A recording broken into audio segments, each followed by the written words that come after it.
लाल बाबा rice studio से आप देख रहे हैं न्यूज 18 बिहार झारखंड। नमस्कार, अपना बिहार में आपका बहुत बहुत स्वागत। आपके साथ मैं हूं संतोष गंगवार। बुलेटिन की शुरुआत करेंगे सबसे महत्वपूर्ण खबर के साथ। बिहार में नई सरकार के शपथ ग्रहण को लेकर सियासी हलचल तेज है, तो विपक्षी खेमा हार पर मंथन करने में जुटा है। आपको 3 तस्वीरें दिखाने जा रहे हैं। पहली तस्वीर में केंद्रीय मंत्री ललन सिंह, सांसद संजय झा दिल्ली रवाना हुए हैं। वो तस्वीर अब आपकी टेलीविजन स्क्रीन पर आने वाली है। ये रही तस्वीर। पहली तस्वीर, ललन सिंह और सांसद संजय झा दिल्ली के लिए रवाना हुए हैं। इन नेताओं की अमित शाह और धर्मेंद्र प्रधान के साथ बैठक हो सकती है। मंत्रिमंडल के सदस्यों की संख्या और नाम पर चर्चा होगी। शपथ ग्रहण समारोह से पहले यह बड़ी मुलाकात है। दूसरी तस्वीर पर गौर कीजिए। दूसरी तस्वीर में सम्राट चौधरी के आवास पर शपथ ग्रहण समारोह को लेकर बैठक हुई। बैठक के बाद प्रदेश अध्यक्ष दिलीप जायसवाल ने कहा कि प्रधानमंत्री मोदी के साथ एनडीए के बड़े चेहरे शपथ ग्रहण में शामिल होंगे। तीसरी तस्वीर आरजेडी की समीक्षा बैठक की है, जहां तेजस्वी के नेतृत्व में लालू प्रसाद ने मुहर लगाई। आरजेडी समीक्षा बैठक में सर्वसम्मति से तेजस्वी यादव विधायक दल के नेता चुने गए। लालू ने कहा कि तेजस्वी के नेतृत्व में आगे भी आरजेडी लड़ेगा।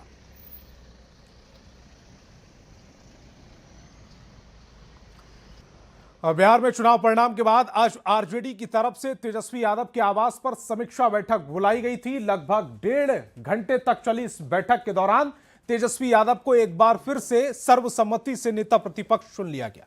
इस बात की जानकारी आरजेडी के राष्ट्रीय उपाध्यक्ष अब्दुल बारी सिद्दीकी ने दी। वहीं आरजेडी के नवनिर्वाचित विधायकों ने एनडीए पर वोट खरीदने का आरोप लगाया। हुई नवनिर्वाचित विधायकों की, और इसमें जो एमएलसी हैं वो भी रहे, जो कैंडिडेट बहुत सारे थे वो भी रहे। इसमें एक लाइन का प्रस्ताव आया कि विधायक दल का नेता तेजस्वी प्रसाद यादव जी को सर्वसम्मति से चुना जाए। सबों ने ध्वनि मत से सर्वसम्मति से उन्हें विधायक दल का नेता चुना। सारांश निकला उसका बता देती हूँ मैं 2 लाइन में कि जुल्मी कब तक जुल्म करोगे सत्ता के गलियारों से, जुल्मी कब तक जुल्म करोगे सत्ता के गलियारों से, चप्पा चप्पा गूंज उठा है इनकलाब के नारों से। यही आज हमारी मीटिंग का सारांश है और हम लोग चप्पा चप्पा इनकलाब गुजारने जा रहे हैं। बिना ईवीएम के गड़बड़ी से ये पॉसिबल ही नहीं था। एक आईवॉस के लिए किया 10,000 का कि लोग सब समझे महिला दी है, लेकिन ऐसा रिजल्ट आ ही नहीं सकता है। तो इस पे देखा जाएगा। हम लोग प्लानिंग हो रहा है कोर्ट केस करने का, तो सब जो एविडेंस है उसको इकट्ठा किया जा रहा है, उसके बाद कोर्ट केस किया जाएगा। और लालू परिवार में मचे घमासान के बीच जिन 2 चेहरों की चर्चा है वो हैं संजय यादव और रमेश नेमत। आंसुओं के सैलाब के बीच रोहिणी ने तेजस्वी यादव, संजय यादव और रमेश पर गंभीर आरोप लगाए। अब पटना राबड़ी आवास के बाहर आरजेडी समर्थकों ने संजय यादव के खिलाफ नारेबाजी की। लालू प्रसाद की बेटी रोहिणी आचार्य ने, जिसने अपनी एक किडनी देकर लालू प्रसाद की जान बचाई, आज उस बेटी की आंखों में आंसू का सैलाब है। पटना में रोहिणी ने लड़खड़ाती आवाज में अपनी पीड़ा बताई। मेरा कोई परिवार नहीं है। तो दिल्ली आते आते रोहिणी की आवाज ही बैठ गई। वो रोती ही नजर आई।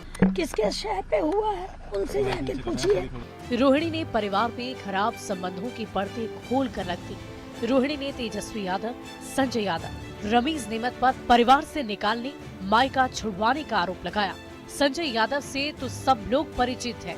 संजय के बाद रोहिणी ने जिस नाम को लेकर सबसे तीखा हमला बोला वो है रमेश नेमत खान।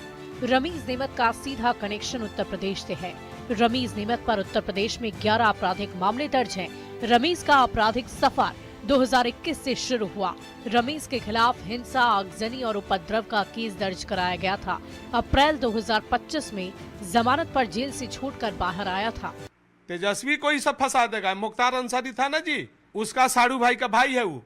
जिस रमेश का जिक्र रोहिणी आचार्य ने किया, उस पर अब उत्तर प्रदेश के बलरामपुर में फिरोज पप्पू के चर्चित मर्डर केस में हत्या का आरोप है।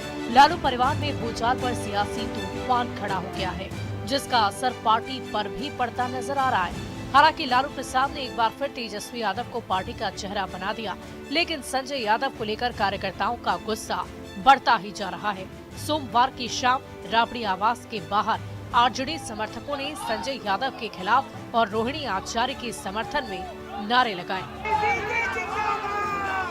जब नारेबाजी हो रही थी, लालू प्रसाद भी उस समय आवास से निकल रहे थे। संजय यादव और रमीज नेमत को लेकर लालू परिवार और पार्टी में बवंडर मचा है। सवाल तो ये भी उठ रहे हैं कि हत्या का आरोपी रमीज नेमत आरजेडी की campaigning, social media management, daily routine आखिर कैसे संभाल सकता है। न्यूज 18 के लिए पटना से संजय कुमार और रवि एस नारायण के साथ ब्यूरो रिपोर्ट, न्यूज 18। अब बड़ी खबर अररिया से, जहां मध्य विद्यालय इटहरा के हेडमास्टर पर स्कूली छात्र छात्राओं ने हमला कर दिया। हेडमास्टर पर छात्राओं से छेड़खानी का आरोप है। अभद्रता और बदसलूकी का आरोप लगाकर स्कूली छात्र छात्राओं ने प्रिंसिपल को जमकर पीटा, जिसका वीडियो अब जमकर वायरल हो रहा है। जिसके बाद मामले की सूचना पुलिस को दी गई। वहीं बीच बचाव के दौरान भी स्कूली छात्रों की भीड़ प्रिंसिपल को पीटती रही, जिसके बाद पुलिस ने सख्ती दिखाते हुए प्रिंसिपल को थाने ले गई। वहीं जांच के बाद शिक्षा विभाग के आरोप सही हैं। प्रधानाध्यापक शमशूल होदा को शिक्षा विभाग ने सस्पेंड कर दिया।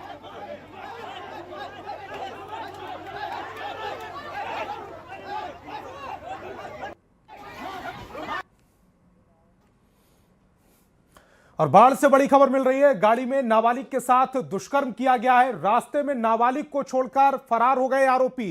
पीड़िता के बयान पर अब छापेमारी की जा रही है। पुलिस ने आरोपी को गिरफ्तार किया है। आरोपी की गाड़ी को भी जब्त कर लिया गया है। बाढ़ के भदौर थाना क्षेत्र की यह पूरी घटना, जहां गाड़ी में नाबालिग के साथ दुष्कर्म कर दिया गया और उसके बाद नाबालिग को रास्ते में छोड़कर आरोपी फरार हो गया। पीड़ित के बयान पर छापेमारी की गई। पुलिस ने आरोपी को गिरफ्तार किया। आरोपी की गाड़ी को भी जब्त किया गया है। बाढ़ के भदौर थाना क्षेत्र की यह पूरी घटना है। कार्रवाई करते हुए 2 घंटे के भीतर अभियुक्त को अपने घर से गिरफ्तार कर लिया गया है और साथ ही घटना में प्रयुक्त स्कॉर्पियो गाड़ी को भी जब्त कर लिया गया है। इस संबंध में एफआईआर दर्ज की गई है और अग्रतर कार्रवाई की जा रही है। खबर राजधानी पटना से, जहां पॉश इलाके कंकड़बाग में बैंक में पैसा जमा करने जा रहे एक शख्स से अपराधियों ने 4,50,000 रुपए लूट लिए। हालांकि लूट के दौरान हो हल्ला के बाद स्थानीय लोगों के सहयोग से अपराधी को पकड़ लिया गया। लूटे गए पैसे को भी रिकवर कर लिया गया है। फिलहाल पुलिस पूरे मामले की छानबीन कर रही है। गिरफ्तार अपराधी से पूछताछ की जा रही है। झोले में पैसा लेकर जमा करने जा रहे थे। एक अपराधकर्मी के द्वारा उनके हाथ से पैसा छीन लिया गया या वो भागने की कोशिश करने लगा। इसी क्रम में वहाँ पे जो स्थानीय पब्लिक थी उनके सहयोग से उसे पकड़ लिया गया और पुलिस के हवाले कर दिया गया। जो पैसे थे पूरे के पूरे पैसे भी उसके पास से बरामद हुए। साथ ही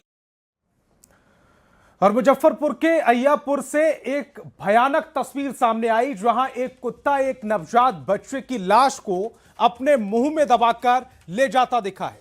कुत्ते के मुंह में इंसान के बच्चे की लाश देखकर आसपास के लोगों के रोंगटे खड़े हो गए। लोगों ने तुरंत इसकी सूचना स्थानीय अय्यापुर पुलिस को दी।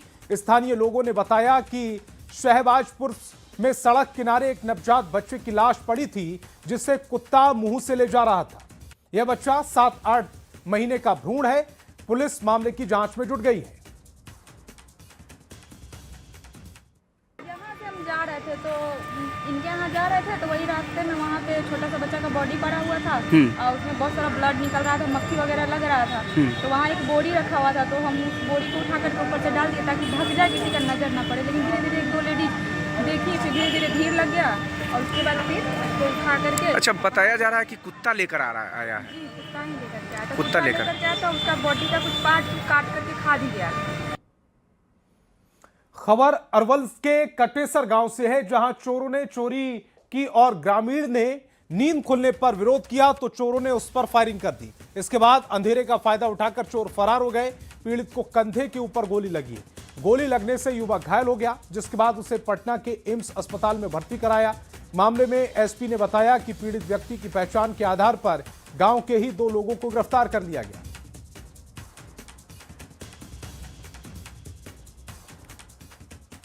और सपा अध्यक्ष अखिलेश यादव के वोट डकैती वाले बयान पर उपेंद्र कुशवाहा ने बड़ा पलटवार किया। कहा कि किसकी वोट चोरी हुई, कहां वोट चोरी हुई, जनता बोल ही नहीं रही है। वोट चोरी होती तो जनता बोलती ना, यह मुद्दा बिल्कुल फालतू का है।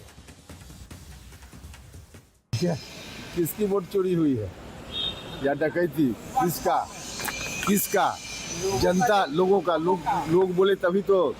जिसके बारे में वो कह रहे हैं कोई बोल ही नहीं रहा है। मतलब चोरी होती तो लोग बोलते ना। तो जिसके घर में वो डाका डालने की बात करें, उसके घर में डाका डलाया ही नहीं, तो लोग बोलेंगे क्यों? नहीं बोल रहे हैं। अब तो उनको समझ में आ जाना चाहिए कि मुद्दा बिल्कुल फालतू का मुद्दा है। अब ऐसा ही मुद्दा लेकर लोग चलेंगे तो यही दुर्गति होगी जो दुर्गति हुई है।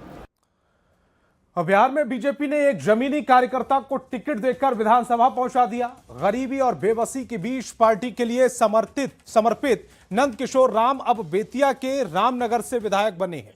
नंद किशोर राम कहते हैं कि मुझे प्रधानमंत्री से क्षेत्र में रहना और ईमानदारी से कार्य करने का गुरु मंत्र प्राप्त है और उस पर खरा उतरूंगा।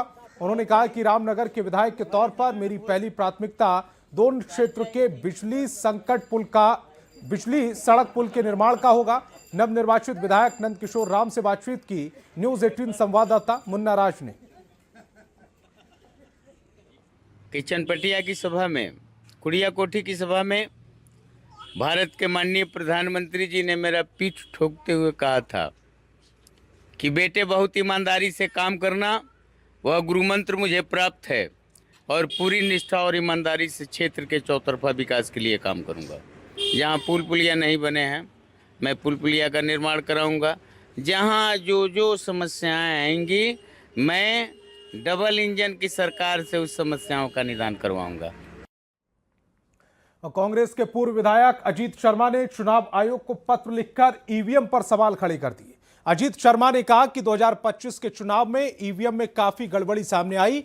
इसे लेकर काउंटिंग हॉल में शिकायत भी की गई, लेकिन अधिकारियों ने इस पर कोई संज्ञान नहीं लिया। अजीत शर्मा ने साफ कहा कि ईवीएम में गड़बड़ी के कारण एनडीए की जीत हुई। चुनाव आयोग से उन्होंने मांग की है कि आगे होने वाले चुनाव में बैलेट पेपर से चुनाव कराया जाए। विधानसभा चुनाव 2025 में इलेक्ट्रॉनिक वोटिंग मशीन ईवीएम में कई त्रुटियां और विवाद सामने आया है, जैसा कि लोग पोलिंग एजेंट और सब लोग बता रहे थे, जो चुनाव की विश्वसनीयता पर सवाल उठाते हैं। मैं चुनाव आयोग से अनुरोध करता हूं कि इन मुद्दों को ध्यान में रखते हुए बैलेट पेपर प्रणाली पुनः अपनाने पर विचार किया जाए। बैलेट पेपर होता क्या है कि सब जनता देखती है किसको हम वोट दे रहे हैं, सब लोग एक दूसरे को देखते हैं, कोई फेयर इलेक्शन होता है। इसलिए मुझे पूर्ण विश्वास है 2025 में जो चुनाव हुआ है इसमें गड़बड़ी हुई है मशीनों में, नहीं तो एनडीए की सरकार कभी बन ही नहीं सकता था।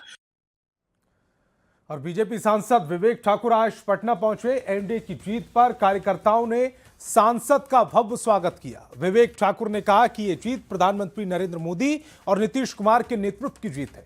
एनडीए के कार्यकर्ताओं की जीत है और महिलाओं और युवाओं के सामूहिक प्रयास से मिली प्रचंड जीत है। ये जीत जो है इसको 3 हिस्से में आपको बांटना पड़ेगा। सबसे पहला कि नेतृत्व की विश्वसनीयता, प्रधानमंत्री मोदी और मुख्यमंत्री नीतीश कुमार की जो विश्वसनीयता है लोगों में, उस पर अनुमोदित किया है पूरे बिहार की जनता ने, पहला। दूसरा, एनडीए के सभी घटक दलों के जो कार्यकर्ताओं की एकजुटता थी, वो इस पूरे चीज को परिवर्तित किया और महिला और युवा ने वोट किया है, पुरजोर तरीके से पूरे बिहार ने वोट किया है। जो एक नई आशा जो जगी है बिहार के विकास के नए उछाल का, ये सबको अगर सामूहिक रूप से आप देखिएगा तो ये प्रचंड विजय का यही परिभाषा है। विधानसभा चुनाव में एनडीए की जीत में ऐसे तो कई फैक्टर हैं, लेकिन महिला फैक्टर ने एनडीए की जीत में शानदार रोल प्ले किया है, जिसके बारे में एनडीए के जीते हुए उम्मीदवार भी बड़ी वजह बताते हैं। बिहार सरकार के मंत्री जयंत राज जो चुनाव में पहली पत्नी के साथ चुनाव प्रचार कर रहे थे, तब महिला फैक्टर का कितना असर था, उन्हीं के जुबानी आपको सुनवाते हैं। 25 के विधानसभा चुनाव में एनडीए को शानदार सफलता मिली है और उसमें यह भी बताया जा रहा था कि महिलाओं की भूमिका बेहद महत्वपूर्ण थी। हमारे साथ बिहार सरकार के मंत्री जयंत राज हैं और उनके साथ उनकी पत्नी भी हैं, तो दोनों से बात करते हैं। जयंत जी, इस तरीके से परिणाम को उम्मीद थी क्या? देखिए, जब हम लोग चुनाव के बीच में गए थे उस समय ही लग रहा था कि जो ये नरेंद्र मोदी जी और नीतीश कुमार जी की जो जोड़ी है वो कमाल करेगी। एक एक महिला इतनी जागरूक अभी भी होके, मतलब उस समय से इस समय तक का जो उन्होंने सफर तय किया है, वो बूढ़ी माँ हो या फिर महिलाएं हमारी, वो सब एक साथ खड़ी हुई और बोल रही हैं कि नहीं, कोई बोल रही नहीं नीतीश कुमार जी हमारे बेटे हैं, तो कोई कह रही नहीं नीतीश कुमार जी हमारे पिता हैं, तो कोई है कि नीतीश कुमार जी हमारे भाई हैं। तो एनडीए का जो काम रहा उसे महिलाओं ने देखा और समझा। और ये 10,000 का जादू कितना चला? देखिए 10,000 का जादू, ये एक आप कहेंगे कि हाँ ठीक है, इलेक्शन के समय विपक्ष ने भी इस बात को रखा हुआ है तो ठीक है, लेकिन 10,000 जो दिया गया है उनको, वो सब तो चीजें समझ में आ रही है, लेकिन उससे पहले जो महिलाओं के लिए काम किया गया है वो ऐसा नहीं कि 10,000 जो तत्कालिक मिला है उसके माप पे ही हम कुछ कर सकते हैं या बोल सकते हैं। महिलाएं एकदम भरपूर मात्रा में साथ रही और उन्होंने एनडीए को जीत दिलाई। विधानसभा चुनाव में जो महिलाओं का जादू चला और एनडीए के पक्ष में, उसके वजह क्या थी? तो हमारे साथ प्रत्याशी भी थे और एक महिला भी थी जिनसे आपने समझने की कोशिश की हो कि इस बार के चुनाव में महिलाओं ने आखिर एनडीए को इतना ज्यादा वोट क्यों दिया। कैमरामैन दीपक के साथ आनंद अमृतराज, न्यूज़ 18 नेटवर्क, पटना। और वक्त है एक छोटे से ब्रेक का।